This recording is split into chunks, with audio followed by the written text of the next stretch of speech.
Voilà, bonjour les amis. Alors ça y est, nous sommes lundi, nous pouvons retrouver Marc, au chapitre 5, les versets 1 à 20, pour un passage assez rigolo en fait. Ils arrivèrent de l'autre côté de la mer, au pays des Géraséniens.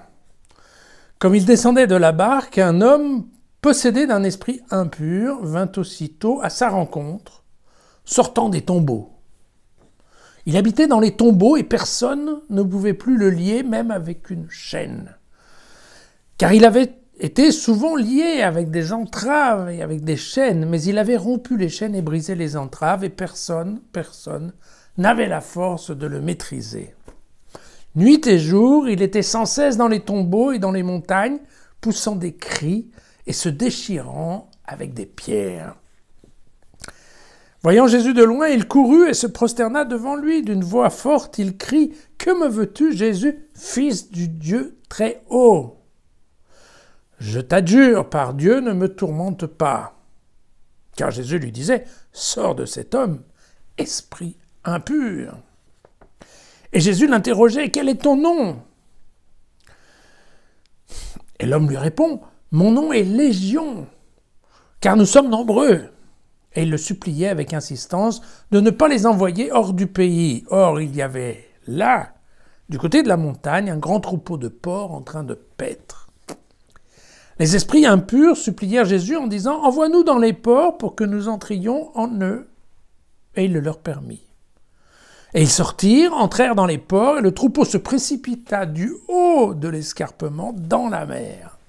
Il y avait environ 2000 porcs, et ils se noyaient dans la mer. Ceux qui les gardaient prirent la fuite et rapportèrent la chose dans la ville et dans les hameaux. Et les gens vinrent voir ce qui était arrivé. Ils viennent auprès de Jésus et voient le démoniaque assis, vêtu et dans son bon sens. Lui qui avait eu le démon Légion. Ils furent saisis de crainte. Ceux qui avaient vu leur racontèrent ce qui était arrivé au démoniaque et à propos des porcs. Alors ils se mirent à supplier Jésus de s'éloigner de leur territoire.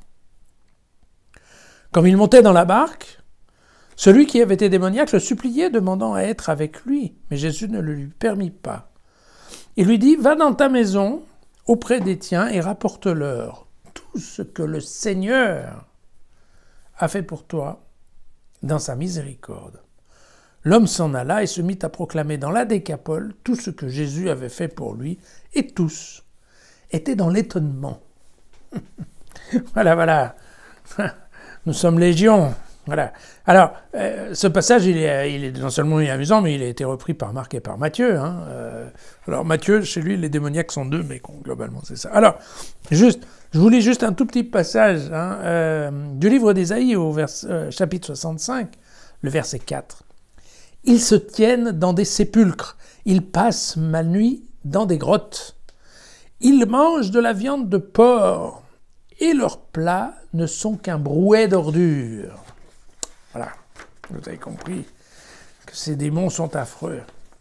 Alors, bien entendu, il n'est pas question d'imaginer la scène, ça ne sert à rien, je vous rassure tout de suite, ça ne s'est pas passé comme ça.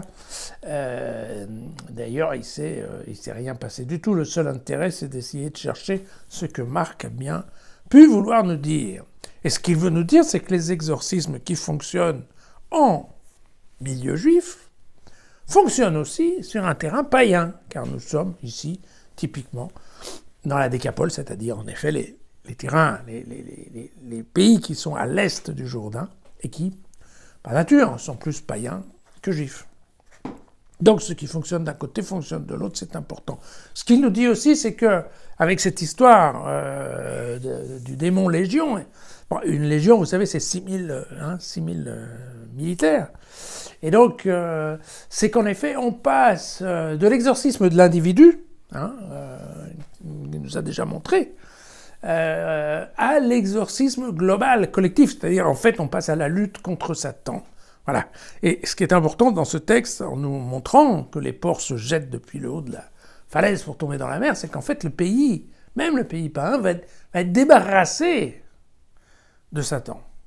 Et donc ce qui est écrit ici, c'est bien la victoire de Dieu sur Satan, la victoire du bien sur le mal. Vous voyez, Bon, c'est ça en fait, hein, le message qui se trouve là, c'est qu'après Jésus, il y a plus, en effet, il n'y a plus rien à craindre, quoi. Hein. Alors, bien évidemment, il y a un point qui est un peu important là, hein, c'est que par rapport à ce qui se passe, bon, vous voyez que les païens, quand même, ils disent à Jésus, écoute, ça suffit, quoi. Hein. Tu nous as déjà foutu un troupeau de 2000 cochons dehors, il faudrait que ça s'arrête là. Et donc, ça veut bien dire que chez les païens, vous voyez, le bien-être financier de tous, hein, de la communauté, passe avant, en fait, le bien-être physique d'un pauvre fou qui erre au milieu des grottes et des tombeaux. D'accord ? C'est une information, il n'y a pas forcément une question de morale là-dessus, mais très clairement, on peut voir là un manque de générosité, de clairvoyance de ceux qui ne connaissent pas Dieu, car en fait, c'est bien de ça dont on parle. Voilà, quant au démoniaque guéri, vous remarquerez que Jésus lui dit de proclamer l'œuvre de Dieu, et qu'en fait, il va proclamer l'œuvre de Jésus. Voilà, ce qui veut dire que le mystère sur l'identité de Jésus demeure entier, enfin, presque. À demain.